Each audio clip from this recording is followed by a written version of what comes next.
When she says different types of partnerships, she just means more middlemen. She means more insurance, BS. Healthcare has way too many middlemen. Oof.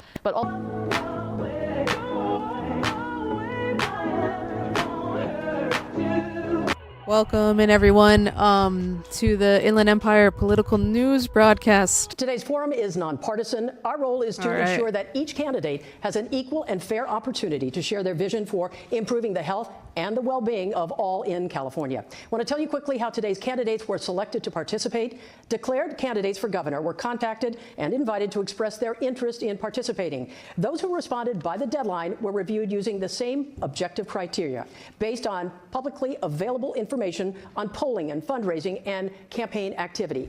Based on that entire process, 6 candidates were invited, 2 declined. And 4 of those candidates are here with us today. Who declined? Former U.S. Secretary probably the of Health and Human Republican. Good afternoon. Welcome to Health Matters, a public forum focused on the health and well-being of the people of California. And the heart of that commitment is health equity, the belief that everyone deserves a fair chance to live a healthy life, no matter who you are or where you're from. But the reality is that too many Californians face barriers to health and wellness in our state. We are here in Riverside in the Inland Empire, and we are joined by an audience of 300 people who know these struggles and who are working every day to improve the future of California. Thank you, Richard. Now, we'll take just a moment to explain how today's forum will work. We'll be asking a series of questions, and each candidate will have 90 seconds to respond. There will be no rebuttals or crosstalk between candidates. At the end of the forum, each candidate will have 90 seconds to share closing remarks. I live for the rebuttals. Access to affordable, quality health care remains out of reach for many Californians. According to the Health Matters poll, 79% of Californians identify health care affordability as a top concern. Secretary Becerra, we'll start with you. Well, first, thank you for the question. And wow. as I go throughout he the looks state, good. I will be not gonna lie. California's healthcare governor because we will not take a knee to what Donald Trump has done to healthcare. We will not go backwards. We are on the verge of giving every Californian a chance to see the doctor. So I just want to say real quick, since this is basically a debate between Democrats, right?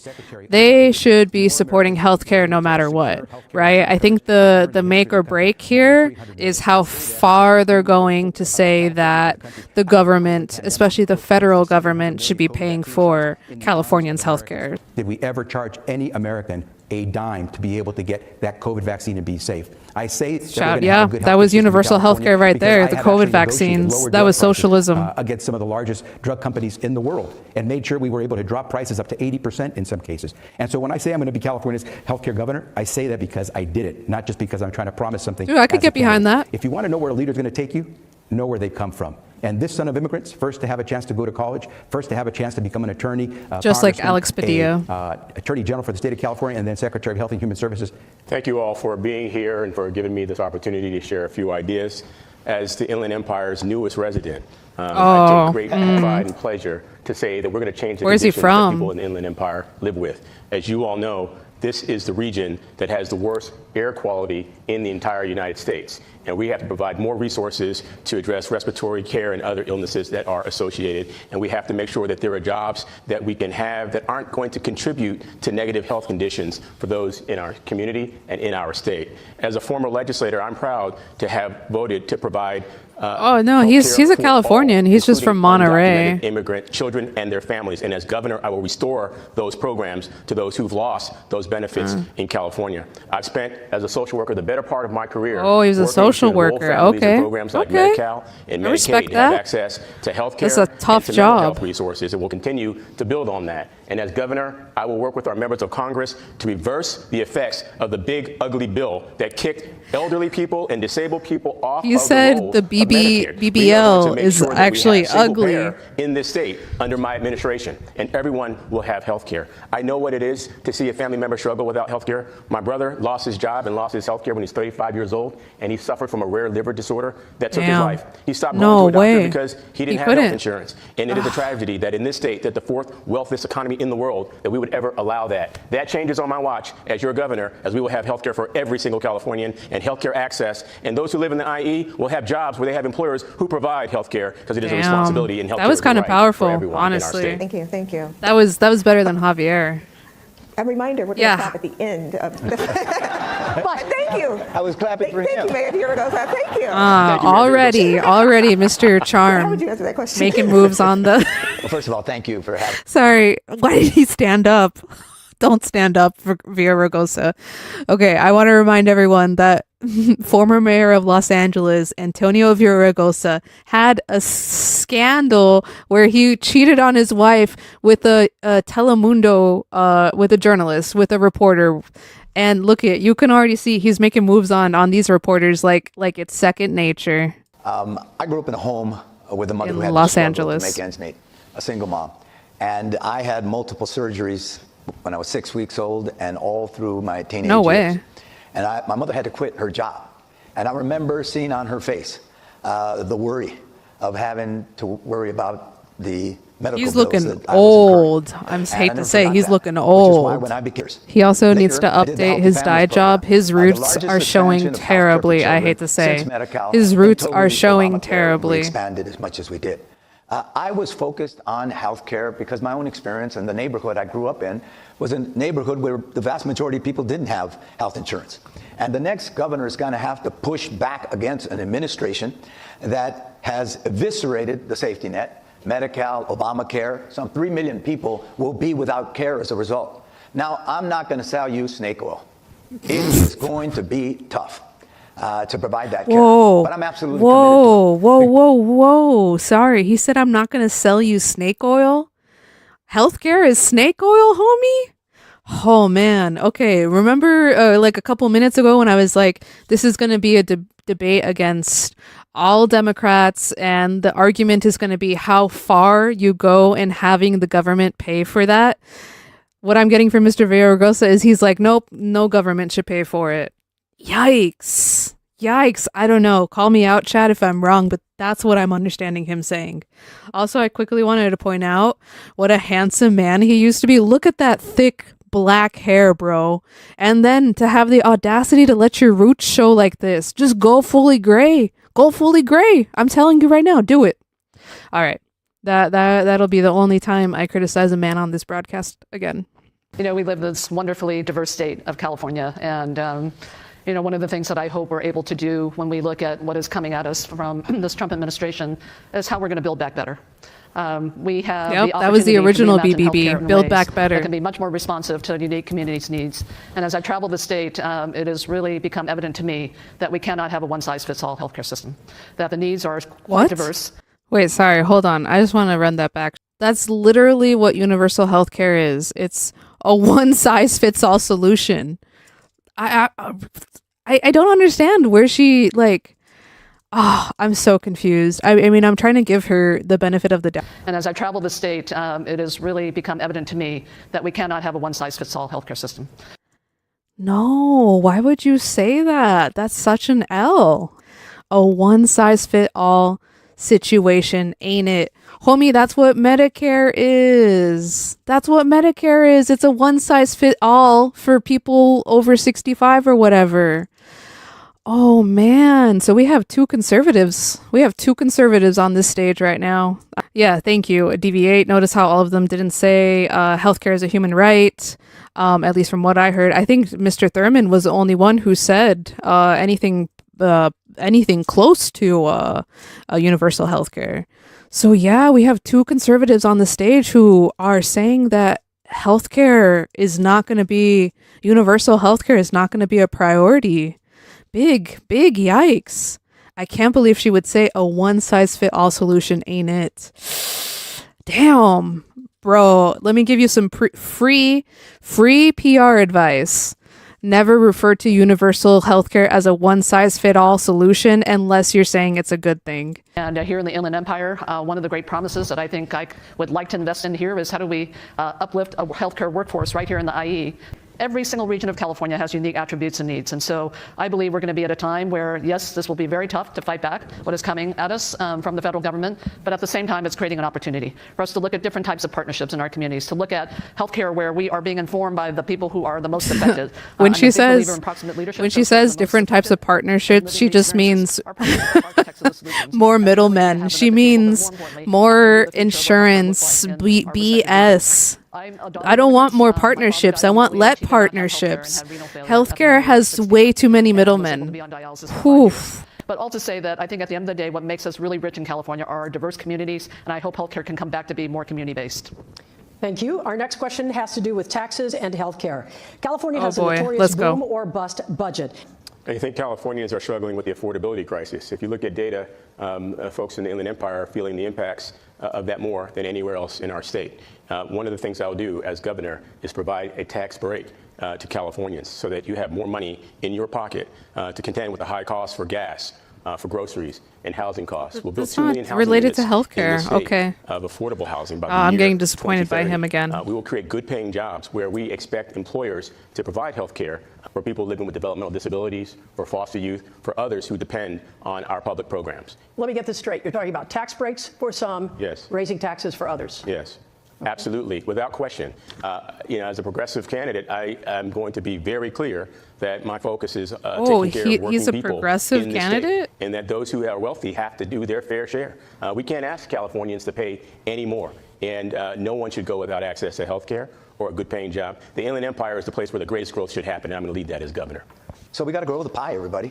This is the toughest state to do business in the United States of America. I'm not making it up. Those of you who are small business owners know that. We know that.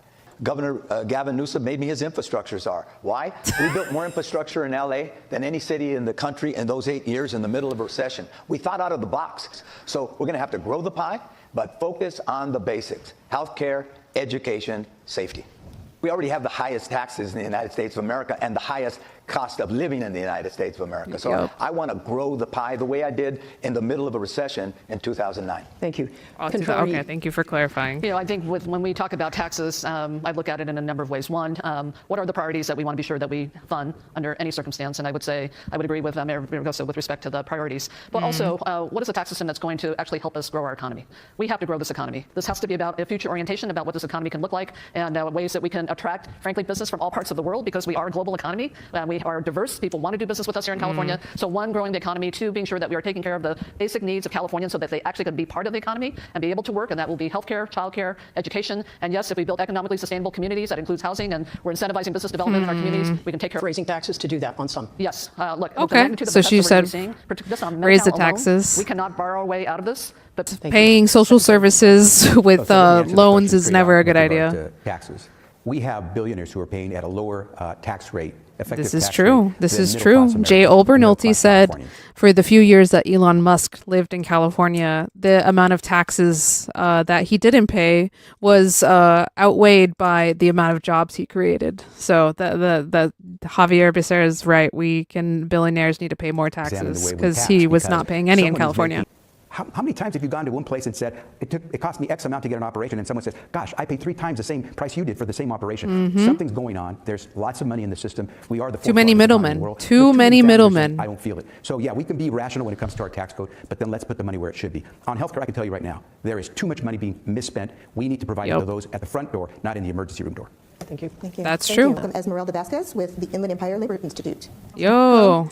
So as someone who works closely with families every day, I see firsthand how rising costs for housing, healthcare, groceries, and gas are making it harder for us to get by. Even as the Inland Empire experiences significant growth and new economic opportunities, many of our residents are still living paycheck to paycheck. What specific steps will you take to ensure that economic prosperity is shared by all Californians, aka what are you going to do to redistribute the wealth, right? And that communities like ours in the Inland Empire are not left behind. So the Inland Empire is not one of the more wealthy communities in California, or at least this question is a little bit more wealth needs to be redistributed to the IE. 15 years old and started out with the Great Boycott. Student leader. There you go. Walkouts. I was fighting for immigrants cuando no podía hablar ni una palabra de español. I don't even know what he said. Look, everybody, we need an all of the above energy policy. Energy policy. Security. Okay, that's his approach. Okay. Refineries. And gas prices are going to go up to possibly $8.75 to $10 a gallon, according to USC. I tell people, I'm not defending refineries. I'm defending people that drive a car 2 hours from San Bernardino to downtown. Oh, yes, that's it. Everybody loves to talk about, and should, that we need homeless housing. We need market rate too. You got to build the supply. And I've got a record. We need more supply for sure. Supportive housing in 8 years than they did in the 12 years before me in the middle of a recession. Why? Because I understood that was the responsibility I feel like Antonio Villaraigosa is the Andrew Cuomo of this panel. Here in California, we have an earned income tax credit that could put money in the pockets of working people. We have a young child tax credit that can put money in the pockets of families. And we have a foster care youth tax credit for those who are transitioning out of foster care. The reason why I bring those up is because those programs have been demonstrated to actually reduce poverty and to uplift standards of living. And they have a proven track record. They could be put to use during this time. And I know that it may be temporary, but those are things that actually work. My dad would say, "Mijo, si me puedo levantar en la mañana y ir a trabajar, va a ser un buen día." My son, if I can get up in the morning and go to work, it's going to be a good day. What a work Please stop ethic. rewarding work somewhere along the way. They were able to save enough money to buy a house. They sent my 3 sisters and I to college or the military. They kept their health insurance. And they retired in dignity, not in Utah or Arizona or Nevada, here in California. They retired in Can a young person California. today do that? Blessings. I don't know. No. But what you're talking about is making sure that we reward people who give their sweat and blood to our state to build it. And so that means make housing affordable. You don't have the down payment. I'm going to create those programs that expand down payment opportunities for first-time home buyers, because that's what stops you from creating wealth, not owning the biggest asset most families will ever own. And I'm going to make sure the people who work here, not just the executives and the professors, but the workers who clean this place, can take advantage of a program that's made available said no only right now to the professors. executives. Okay, they're all laughing having together. had a That's chance kind of to live good. in this community and to work right here in Riverside. At the Oh, he great worked in California School for the Riverside? Deaf in Riverside. Go Cubs. I've learned that the Inland Empire has all of the resources to really create tremendous opportunity around job creation. But there needs to be a shift away from low-paying jobs that have created Just like I these said with the environmental warehouses hazards earlier. and health hazards and poor air quality to good-paying jobs. And California has those sectors, and I've had a chance to work in those sectors. We have great schools, we have community colleges, we have great universities. We're right here at a great institution of education. We have to align all of these institutions of education with our employers and make the commitment to say that the Inland Empire is going to be the place. that we're going Just to like see how Cal State growth, San for Bernardino the state of tried to California. do, This region but has dropped the most ball diversity, on has physician the greatest assistants. population and the greatest opportunity. This next question has to do with the sandwich generation. Sandwich Many generation, Californians are what's balancing that? work while caring for children and their aging parents. They often have growing financial strain. As governor, where would this issue fall with your priorities? Okay, thank you. I feel like I'm living this currently as a part-time caregiver. Look, Oh, that's right. it's She time to mentioned that professionalize the care earlier. sector. You know, when we look at Professionalize. care, these are professions that require specialized skills. Look at the opportunity to actually professionalize it and have this be a vibrant part of our economy. I see all kinds of possibilities. You know, one of the things that I want to just highlight again, because so many are in the sandwich generation and they feel the pressure. My mom's a young pup at 92 compared to Betty's.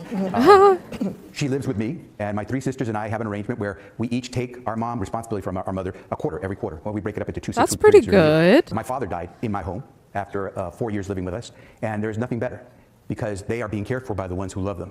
In their Unfortunately, in most their own families that do homes. that never get compensated for having done that. Yup. If I'm governor, home care will be compensated. I just came last week from a session with a home care worker who was the daughter of the 2 people she was caring for, her parents. And she does a tremendous job. She gets paid, not a lot, but she gets paid. Not a lot. And her Yeah, parents that's get to live right. with It's her. freaking If we are minimum smart, wage, We brother. will treat healthcare not like a commodity, but like an indispensable part of our family's life. We love them. Let's love our healthcare with them. And a cousin who I didn't know took me in and raised me and my 5-year-old brother.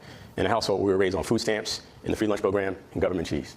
My cousin worked as a Government nurse today and cheese. assisted in getting a better life. And now, as Always she left haunted home, by I'm caring for her government and seeing cheese. those struggles. Jesus. We have to strengthen programs like in-home Sandwich services that generation allow and government Californians to cheese. care for a loved one. We also have to recognize that many Californians don't qualify for a program like IHSS from an income standpoint. Oh, California has to thank you go for where we've never mentioning gone it. before. California has to create a long-term care system. This is where California needs to go to care for our elderly. We have been saying for decades that we are experiencing the silver tsunami, the aging of Silver California, and we tsunami. have to be I in a love position to that. provide Yes. care for them The with aging of dignity, all the old for all people. Californians. Thank you.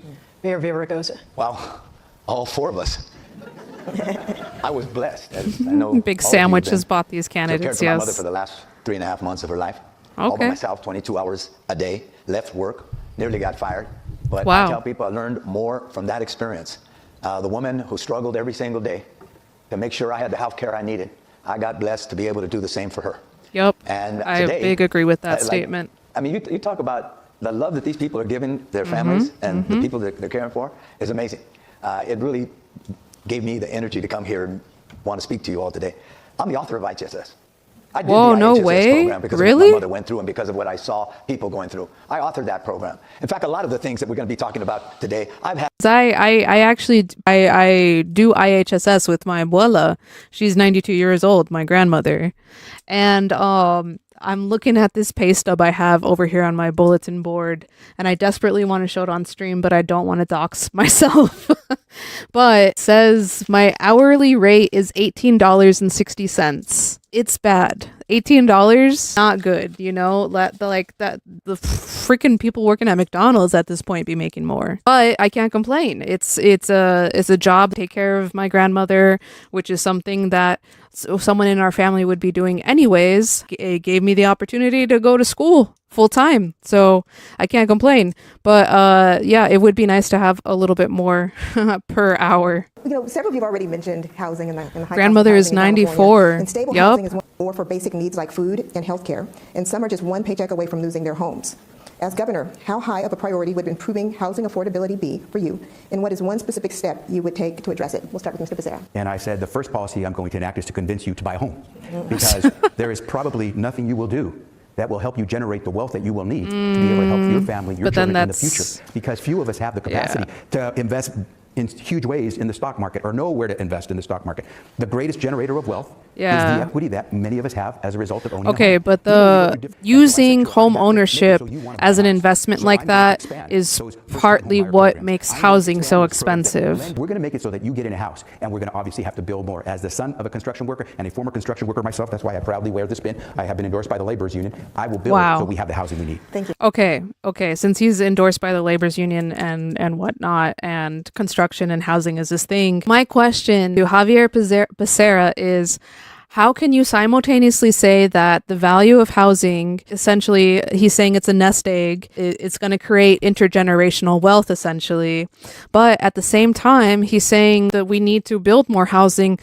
And why do we need to build more housing? I would imagine you'd say to lower the home prices. That young lady he was talking about could actually buy a home. But it just doesn't make sense. You can't do both of those things. You cannot simultaneously say that you're going to increase the supply of housing and have the value of housing be the same or actually increase, because increasing the supply of housing is going to decrease the value of housing. That's just simple supply and demand. And their healthcare costs. More times than not, those are our seniors. If we're being clear, 50% of those who are unhoused in our state are elderly Californians. And so I'm working to pass a $10 billion bond to build affordable housing as a start. As I mentioned when we began, I'm leading a plan as we speak to build 2 million housing units by the year 2030. And to be specific, in every county in the state, every school district has surplus property that is ready to be built on right now. It doesn't require any additional permitting. It just requires some support for the pre-development. California's housing market has struggled because we haven't built supply. I don't know about that. The 2 million you're doing right now on surplus school property. Okay. There are 75,000 acres that are available for development right now. If you want to know where they are, call me up 1-800 where you at. I'll tell you where they are. All right. 1-800 where you at. Damn. Thank you. Mr. Villaraigosa. Yeah, I grew up Stand in up a again, home homie. where we rented for most of our life, which is why homeownership was important to me. Yes, I was able to buy a home I agree. Back then when I was 25 years old. 25. Working at a nonprofit, the East LA Health Task Force and the Center for Law and Justice. Damn. Today and we always thought that homeownership was the pillar of the American dream.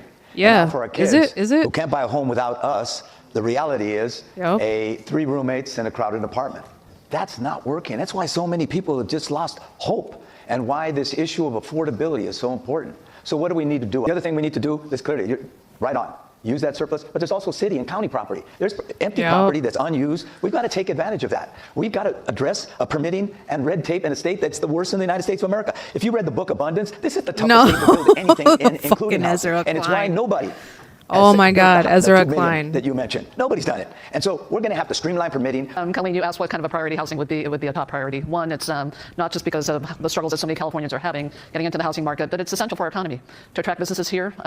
Some of the biggest concerns by employers who are looking to come to California isn't taxes. It's about the cost of housing. Where are their workers going to live? Yes, surplus lands, but also looking at where we have blighted areas. We used to have redevelopment. I'd love to bring some of that back because that could expand what we build. Looking at reuse, adaptive reuse, preservation. Those are easier options and quicker options, frankly, to add to the housing stock, but of a fragmented system of financing programs, and frankly, not a lot of accountability for it. And so I hope that we can do better relative to that, actually have a system of incentives so that our local partners are expediting permitting so that they know that if they do that they're going to have much more help from the state. Thank you.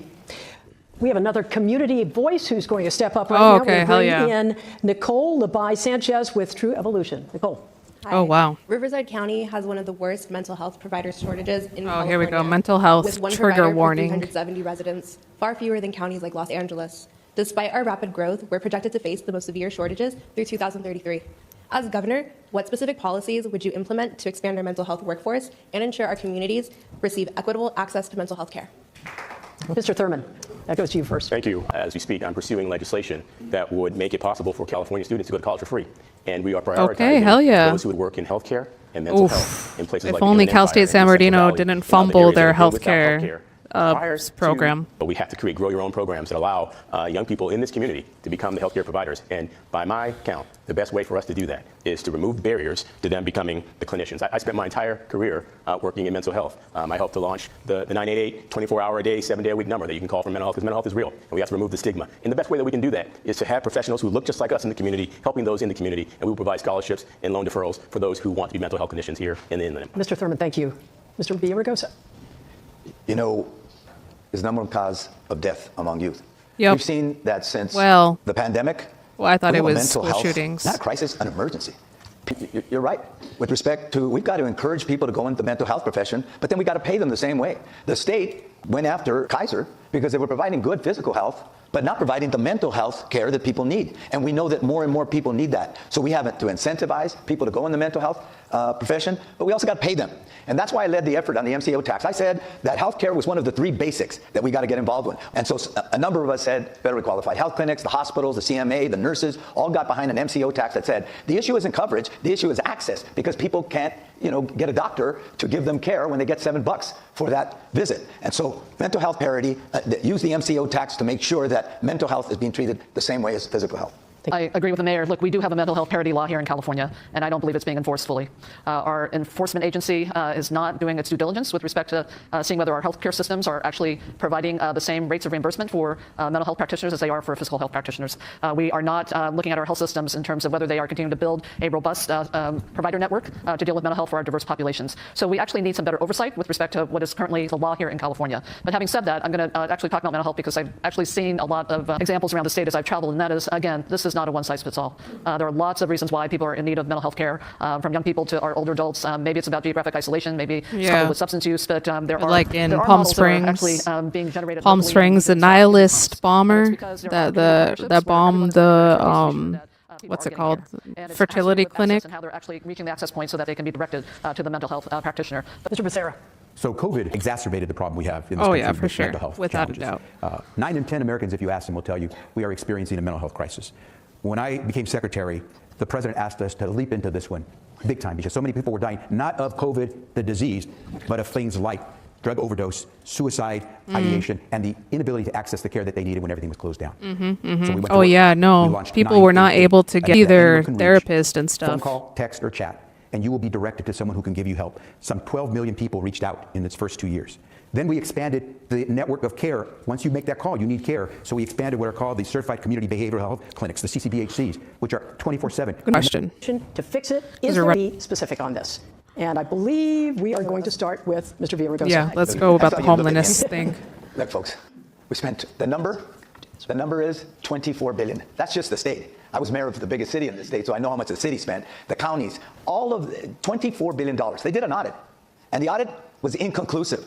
But we know this, $24 billion. They couldn't figure out what happened on homelessness. Yeah, what a waste. The only programs that seemed to work were Home Safe and rental subsidy. Everything else, where did it go? We're spending, on average, $850,000 a unit. Most of you can't buy a home. Most of us can't buy a home for $850,000. He said most of you can't buy a home. He said, and had to correct himself to say most of us. Some people in LA and other places are doing small homes. Yikes. Some people are doing innovative things. We can't just throw money at a problem. We got to throw money at things that work and then get rid of things that don't. I don't believe we should criminalize, as some people have argued. I do believe we should be compassionate. He doesn't want to criminalize homelessness. Interesting. On the streets, that's chaos, everybody. When you could put encampments in front of schools and parks, we know what neighborhoods they're going to be in. Not the affluent neighborhoods. They're going to be in our neighborhoods, and that's just unacceptable. Ms. Yee. So we have to look at both sides of the ledger. We must do better in terms of preventing people from becoming unhoused. Because once they are in that cycle, it is going to be much more costly. And what we're not doing when people become unhoused, one, is just really understanding the complexion of who is unhoused. We're talking about families now. We're talking about students. We're talking about working people. And yes, there is a portion of our homeless population who have chronic mental health and substance use issues. So how do we look at actually trying to serve this? I look at homelessness, bottom line, shortage of housing. We've got to build more housing, absolutely. But we also have to look at it as a continuum. And a continuum meaning, to Secretary's point, that we're going to look at homelessness as this end of the spectrum of the continuum, all the way up to homeownership. And there's got to be accountability for every step of the way to get there. Yeah, there's got to be data that helps us measure I don't know outcomes and success. Yeah, it's bottom that's line a an good accountability goal. issue. $24 billion we spent on homelessness, no coordination between the state, the cities, and the counties about who does what, and we don't know what has actually worked. And what we're actually trying to deal with are populations of people who are actually holding and possessing like multiple social determinants of health. We're trying to tease this all out and think that, okay, if we're going to actually put them in shelter, that's going to solve the whole problem. No. That doesn't solve the whole problem. And so because they don't want to be there sometimes. How we measure it and really use our dollars so that we can go from being serving those who are unhoused all the way to going into intermittent supportive housing, permanent supportive housing, stable rental housing, and homeownership. Thank you. Okay. Secretary Becerra. Okay. That's ambitious. I was for a year the chair of our Interagency Council on Homelessness at the federal level, working with HUD, working with VA, working with Department of Education. One of the things that we encountered that was the most difficult was local governments would say to us, we pulled down $1 from HHS, from HUD, from VA, but every time we pulled that dollar down, we couldn't pull them together and spend $3 on a project. Yeah, I think honestly, if we just fund healthcare, which includes mental health, right? And if we help people get housing, that we will see enormous improvements, and then we can go from there. You know, we don't need to think so far ahead about getting homeless people to buy houses, right? We just need to get something done. And I think healthcare and like helping subsidize rent or something, I don't know, could be it. That we send down to the local governments to make sure we address those who need permanent supportable housing. Thank you. Superintendent Thurman. Again, putting it in today's context, nearly half of those who are unhoused in this state are older Californians. Shame on us. And we can do that. Honestly. That's why I'm promoting this bond for $10 billion to build affordable housing. Right now, we can house those who are elderly in our state. There are 240,000 homeless students in our state. 10,000 of them are unaccompanied minors on their own. Governor Newsom has often taken a confrontational approach to the current federal administration. How would yours? But here's what people didn't see. Just as I sued Donald Trump and ICE for trying to require us to do ICE immigration raids, and we beat him at that. At the same time, my special agents that I have at the Department of Justice were working day in, day out with ICE, FBI, DEA, marshals, doing drug interdiction at the border, going after sex criminals, and going after organized crime. Let's recognize that the federal government is our largest partner. We must work with them. We will not take a knee, but we must work with them. We will not take a knee. Okay, so he's saying he's gonna take the Gavin Newsom approach. Either working with them in collaboration and partnership, or by taking them on, as I had to do when Donald Trump was president the first time. Superintendent Thurman. Never thought in my 57 years I'd live to hear the day where a U.S. president says they're going to get rid of the U.S. Department of Education.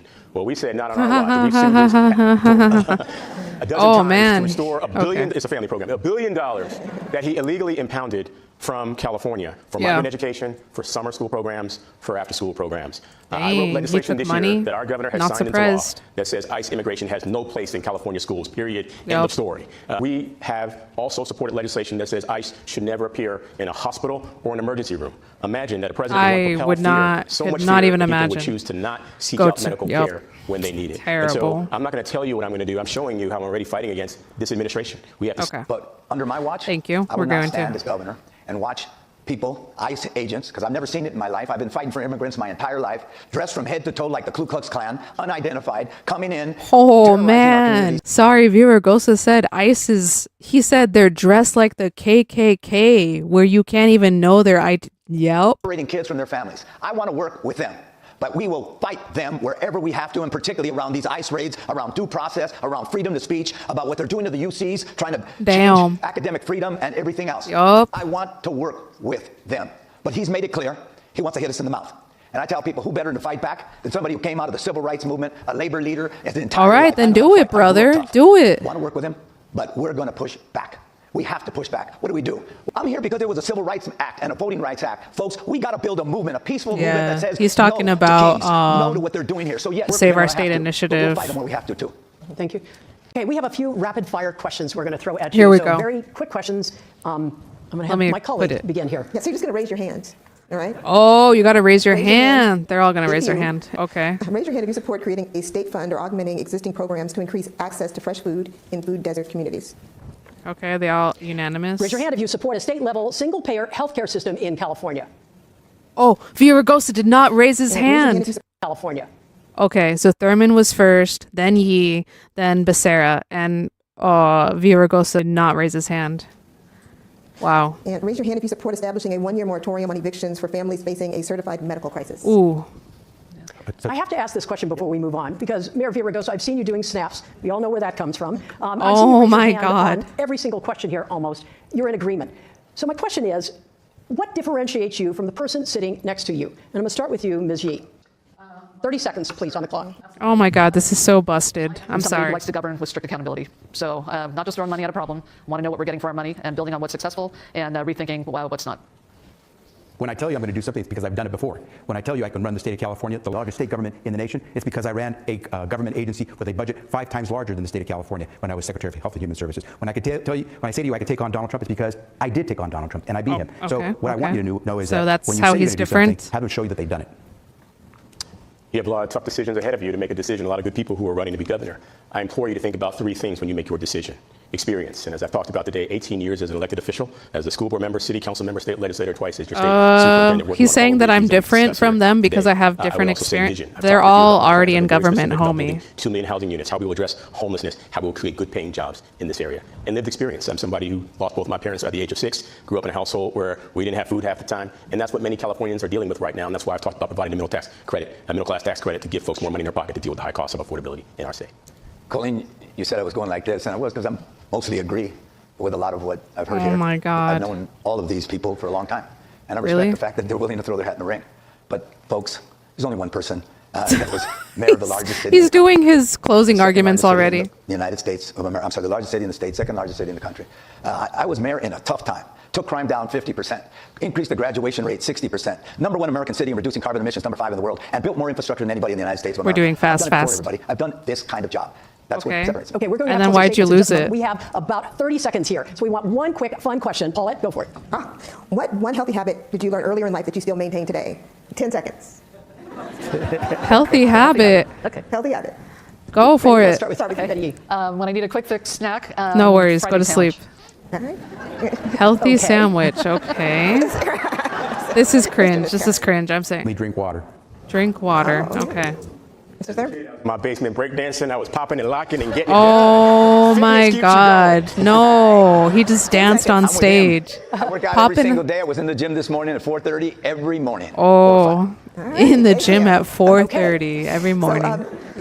We'd like to close now and invite each of you to share a brief reflection on your vision for a healthier and more equitable California. Okay. You'll have 90 seconds for Fast your closing forward. remarks. Big And we will fast. begin With Mr. Villaraigosa. Villaraigosa, go for it. It's a state with enormous possibilities, everybody. You know, all of us grew It's up, okay. you know, It's we okay. grew up I'm going to with end hunger, the with struggle stream every single in day to make about ends meet. 10 to 15 But it's a minutes state with big anyways. challenges. So We love to talk have a good about we're one. the 4th largest economy in the world and don't admit we have the highest poverty rate in the United States of America. There's something broken with that. You know, we already have high taxes, but the high cost of living is suffocating people. It's a big reason why so many people went with the people that believe that we got the flat earth, and the other ones who got their heads stuck in the clouds with the He's pie saying in the sky. We it's need a no leader who's wonder practical, that we who's done it have. before. Someone who's balances, Sorry, you know, that's too much to unpack all the there. priorities That's we have, 'cause crazy. we got a lot of priorities today, everybody, and someone who's willing to say no. Come on, you know, if someone tells you they're going to do everything you say, you believe that. Take that if they're selling you snake oil. The next governor's going to have to make Healthcare is tough snake decisions. oil. I've made tough decisions. It's easy to take on your opponents, Donald Trump. It's a lot harder to take on your friends when they're Thank wrong. you. Oh, that's a good line. It's easier to take on your Thank you opponents. very It's much a for lot the harder to opportunity take on to- friends. Hell yeah. To share some ideas with all of you. Look, Oh, she stood up too. I just want to say this about California. We live in a great state. We live in a wonderfully diverse state, and at the end of the day, it's the people that actually make us great. We can solve any challenge that faces us because of our people and the talent that we have here. But what we're facing now is so many Californians who can't see themselves in terms of their future here in California and to be able to call the state home. But I really Yeah, I know. feel So that many there's a lot people of have promise. moved out of And why there's a lot California 'cause promise it's is that so we need to govern expensive. in a way where we are bringing the voices of our diverse communities to the decision-making table. This is the only way we can do it. As I said earlier, there's no one-size-fits-all that solves any problem in California. We have to understand that we have lots of attributes of our regions, lots of opportunities in our regions, and the challenges that you're all facing are going to inform us about what policies are going to work. I've been a controller of the state for 8 years. I was on the tax board prior to that. I've been a state budget director. I know how to balance budgets, and I know how to say no. But what I also I know is don't- that the policies that we have I had know how are to no say longer no. working because it's been about shifting Damn. responsibilities. And here in the IE, what you are experiencing in terms of your lived experience is a lot of shifted responsibility because you are bearing some of the biggest challenges in your daily lives right now. So as your governor, I promise that governing is going to be about how we restore and build and strengthen communities throughout the state, particularly those that have been underserved right here in the IE. Thank you. Thank you, Mr. Becerra. We sent a powerful message on Tuesday, November 4th. Oh yeah. We're going Prop to stand up 50. for what's right. We're going to resist the overreach, the abuse. We're going to rebuild our safety net and affordable housing for all, and we're going to lead. We're going to make it clear that we can get through all of this. But I hope we're not misled by one day, one vote. Americans, Californians, I don't know. It depends. we're tired. We're tired when we walk out of the grocery store, we have so little but paid so much. We're tired that we have to constantly adjust the thermostat so we don't pay so much for the heating or cooling bill. We're tired that we don't know how we're going to save enough to send our kids to that good college or apprenticeship program. Yeah. Aside from our free Marcella, to answer your question, I say it's way too early in the governor's race to actually take these people at face value. So it's more interesting just to see what they're saying at this point when they probably most people are not listening. My grandparents, who were immigrants who came to this country, as I say thank you to you for the opportunity to discuss these important issues. My grandparents came from places like San Andres, Colombia, in Jamaica, in Detroit, Michigan, by way of Jamaica. Mississippi, all looking for the same thing, to create a better life. And they landed here in California, where I was born.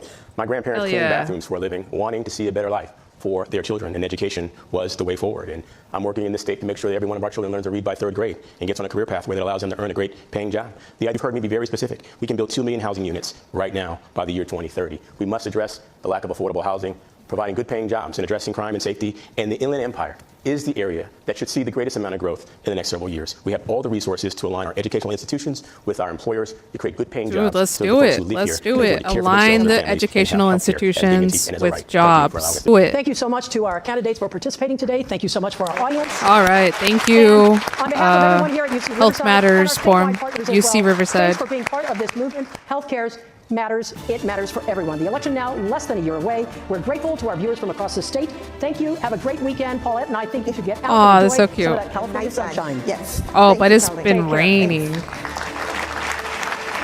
All right. We're going to end the stream here. Thank you for being with me for this incredible 2 hours or however long it's been. I feel like it's been longer than 2 hours, honestly. I try to stream every Sunday, but sometimes homework and life gets in the way. But the semester is almost over, where I plan to stream more often. Hit subscribe. Have a good night. And I will see you back next week.